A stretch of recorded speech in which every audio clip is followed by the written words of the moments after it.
الحمد لله رب العالمين والعاقبة للمتقين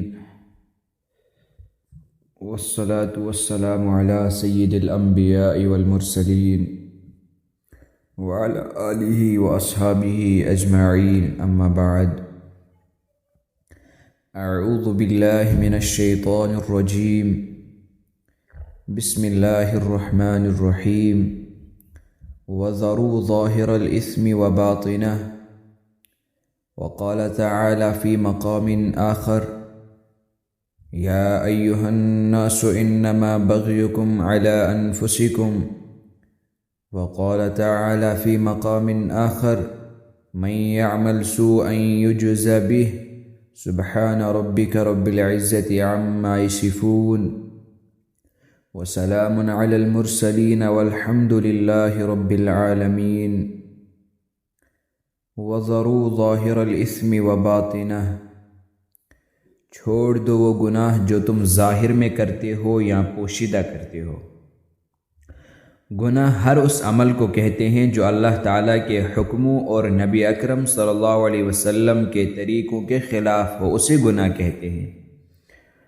وہ گناہ انسان کے جسم کے ظاہری اعضاء سے ہو یا باطن سے ہو، وہ گناہ انسان کے جسم کے ظاہری اعضاء سے ہو یا باطن سے ہو، اسے چھوڑنے کا ہمیں حکم دیا گیا ہے۔ جب تک انسان گناہ کرنا نہیں چھوڑے گا تب تک وہ اولیاء اللہ میں شمار نہیں ہوگا۔ ایک بات سنیے اور دل کے کانوں سے سنیے، جو انسان اپنے علم اور ارادے کے ساتھ گناہ کرنا چھوڑ دیتا ہے اللہ تعالیٰ اسے صدیقین میں شامل فرما لیتے ہیں۔ بے علمی اور بے دہانی میں گناہ سرزد ہو جائے تو پروردگار عالم جلد معاف فرما دیا کرتے ہیں۔ حافظ ابن قیم ایک عجیب بات لکھتے ہیں کہ دوست، گناہ کرتے ہوئے یہ نہ دیکھ کہ گناہ چھوٹا ہے یا بڑا ہے، گناہ کرتے ہوئے یہ نہ دیکھ کہ یہ چھوٹا ہے یا بڑا ہے، بلکہ اس پروردگار کی عظمت کو دیکھ جس کی تو نافرمانی کر رہا ہے۔ گناہ انسان کے روحانی لباس پر دھبے کے مانند ہوتا ہے۔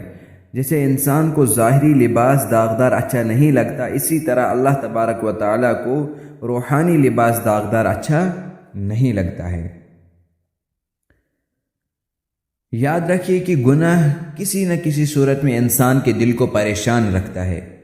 یہ ممکن ہی نہیں کہ انسان گناہ کرے اور اسے ہمیشہ کا سکون نصیب ہو جائے، خواہ وہ گناہ بد نظری کا ہو، غیبت کا ہو، حرام کھانے کا ہو، زنا کرنے کا ہو، کسی کو قتل کرنے کا ہو، کسی کو دھوکہ دینے کا ہو، کسی آدمی کو چغل خوری کرنے کا ہو۔ آج کل سکون حاصل کرنے کے لیے گناہوں کا راستہ اختیار کیا جاتا ہے اور پھر شکوے کیے جاتے ہیں کہ جی ہاں پریشانی بہت ہے۔ بھائی پریشانی کیسے نہ ہو، جس راستے پر آپ قدم اٹھا رہے ہیں وہ تو ہے ہی پریشانی والا راستہ۔ سکون والا راستہ تو پروردگار کی یاد والا اور سچی زندگی گزارنے والا راستہ ہے۔ اس لیے انسان کو چاہے کہ وہ اپنے آپ کو گناہوں سے بچائے تاکہ اللہ تعالیٰ کے برگزیدہ بندوں میں اس کا شمار ہو۔ عموماً گناہ کرنے کی 4 وجوہات ہوتی ہیں۔ اللہ تعالیٰ نے ان تمام وجوہات کے جوابات قرآن مجید میں ارشاد فرمائے ہیں۔ گناہ کرنے کی پہلی وجہ یہ ہوتی ہے کہ آدمی یہ سمجھتا ہے مجھے گناہ کرتے وقت کوئی نہیں دیکھ رہا ہے۔ پروردگار عالم نے اس کا جواب یوں دیا، ان ربک لبالمرصاد، کہ تیرا رب تیری گھات میں لگا ہوا ہے۔ شکاری جب شکار پر اپنا نشانہ باندھتا ہے تو تھوڑی دیر کے لیے بہت ہی زیادہ متوجہ ہو کر اس کی طرف دیکھتا ہے۔ توجہ کی اس کیفیت کے ساتھ دیکھنے کو مرصاد کہتے ہیں۔ گویا کہ اللہ تعالیٰ اس قدر غور سے انسان کو دیکھ رہے ہیں۔ گناہ کرنے کی دوسری وجہ یہ ہوتی ہے کہ انسان سمجھتا ہے کہ میرے پاس کوئی نہیں۔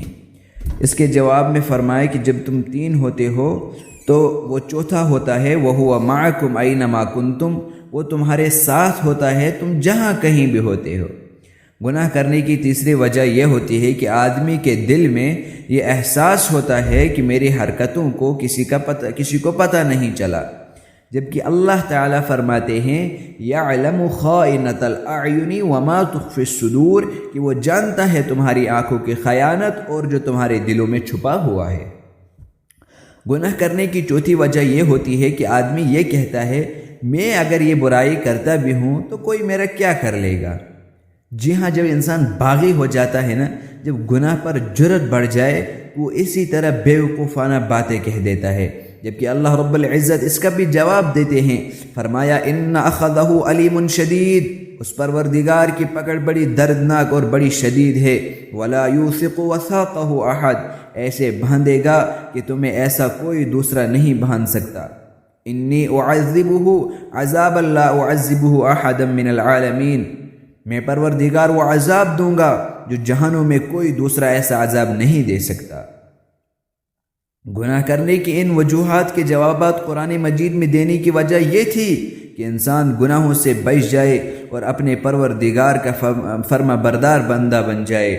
شیطان کی یہ کوشش ہوتی ہے کہ انسان کو گناہوں میں مست رکھے، اور رحمان کی یہ کوشش ہوتی ہے کہ انسان ظاہر یا پوشیدہ جو بھی گناہ کرتا ہے اس کو چھوڑ دے۔ اب بندے کو چاہیے کہ اپنے پروردگار کی آواز پر لبیک کہتے ہوئے گناہوں بھری زندگی کو چھوڑ دے اور نیکیوں والی زندگی کو اختیار کرے۔ ابھی تک میں گناہ کرنے کی وجوہات بتا رہا تھا، اور جب ہم گناہ کرتے ہیں تو اس وقت ہمارے خلاف 4 گواہ اور موجود ہوتے ہیں۔ اس وقت ہمارے خلاف 4 گواہ موجود ہوتے ہیں۔ سب سے پہلا گواہ زمین ہے، جو انسان کے گناہوں پر گواہ بنے گی۔ جس راستے پر چل کر جائے گا وہ راستہ گواہی دے گا، اور جس جگہ پر گناہ کرے گا زمین کا وہ ٹکڑا گواہی دے گا۔ قیامت کے دن جب انسان کو پیش کیا جائے گا تو یومئذ تحدث اخبارها بان ربک اوحی لها، کہ مصداق زمین اپنی خبریں بیان کرے گی، زمین اپنی خبریں بیان کرے گی اور کہے گی اے پروردگار، تیرے کچھ بندے ایسے تھے جو سجدے میں سر رکھ کر راتوں کو رویا کرتے تھے، جبکہ یہ ایسا نافرمان تھا کہ میری پیٹھ پر بیٹھ کر گناہ کیا کرتا تھا۔ دوسرا گواہ انسان کے اعضاء ہوں گے۔ ارشاد باری تعالیٰ ہے الیوم نختم علی افواہہم، کہ آج کے دن ہم ان کے ہونٹوں پر مہر لگا دیں گے۔ وَتُكَلِّمُنَا أَيْدِيهِمْ وَتَشْهَدُ أَرْجُلُهُمْ بِمَا كَانُوا يَكْسِبُونَ، ان کے ہاتھ ہم سے ہم کلامی کریں گے اور ان کی رانیں گواہی دیں گی کیا کام یہ کیا کرتے تھے۔ پھر انسان کہے گا لِمَا شَهِدْتُمْ عَلَيْنَا، کہ اے میرے اعضاء، میں تمہاری لذت کی خاطر گناہ کیا کرتا تھا، تم نے میرے خلاف گواہی کیوں دی؟ وہ کہیں گے قالوا انطقنا اللہ الذی انطق کل شیء، ہمیں اس پروردگار نے گواہی عطا کی ہے جس نے پوری دنیا کو گواہی بولنے کی طاقت عطا فرمائی ہے۔ تیسری گواہی اعمال نامہ لکھنے والے ان فرشتوں کی ہوگی جنہیں اللہ رب العزت نے انسان کے اوپر نگران کے طور پر متعین فرما رکھا ہے۔ وَإِنَّ عَلَيْكُمْ لَحَافِظِينَ، اور تمہارے اوپر ہمارے نگہبان مقرر ہیں، کرامن کاتبین یعلمون ما تفعلون، لکھنے والے دونوں مکرم فرشتے جانتے ہیں جو کچھ تم کیا کرتے ہو۔ چوتھا گواہ انسان کا اپنا اعمال نامہ ہے۔ وَإِذَا الصُّحُفُ نُشِرَتْ، اور وہ صحیفہ، وہ فائل جو دنیا میں بنی ہوگی، اس کو قیامت کے دن پیش کیا جائے گا۔ وَوُضِعَ الْكِتَابُ، اور جب کتاب پیش کی جائے گی، فَتَرَى الْمُجْرِمِينَ مُشْفِقِينَ مِمَّا فِيهِ، تو دیکھے گا مجرم لوگوں کو جو کچھ اس میں لکھا ہوا ہوگا اس کو دیکھ کر گھبرائیں گے۔ وَيَقُولُونَ، اس دن وہ کہیں گے یا ویلتنا ما لہذا الکتاب، اے ہماری بربادی، یہ کیسی کتاب ہے، لا یغادر صغیرۃ ولا کبیرۃ الا احصاها، کوئی چھوٹا بڑا عمل ایسا نہیں جو اس میں درج نہ کر دیا گیا ہو۔ وَوَجَدُوا مَا عَمَلُوا حَاضِرًا، جو کیا ہوگا وہ اپنے سامنے حاضر پاؤ گے۔ وَلَا يَظْلِمُ رَبُّكَ أَحَدًا، اور تیرا رب تو کسی پر ظلم نہیں کرے گا۔ اگر انسان توبہ کرے گا تو پروردگار کی صفت رحمانیت اور صفت رحیمیت کا ظہور پائے گا، لیکن کہاں انسان اس وقت، انسان کو اپنی نفس نے دبوچے رکھا ہے۔ شیطان کی چالیں تو کمزور ہے، شیطان تو اتنا طاقتور نہیں ہے کہ وہ انسان کو گناہوں میں مست رکھے، اس کی چالیں کمزور ہوتی ہیں، بس ہم نے اپنے نفس کو کنٹرول میں رکھنا ہوتا ہے۔ اللہ تبارک و تعالی ہم سب کو ان سب گناہوں سے بچنے کی توفیق عطا فرمائے اور ہم سب کو صراط مستقیم پر چلائے۔ وآخر الدعوہ الحمد للہ رب العالمین۔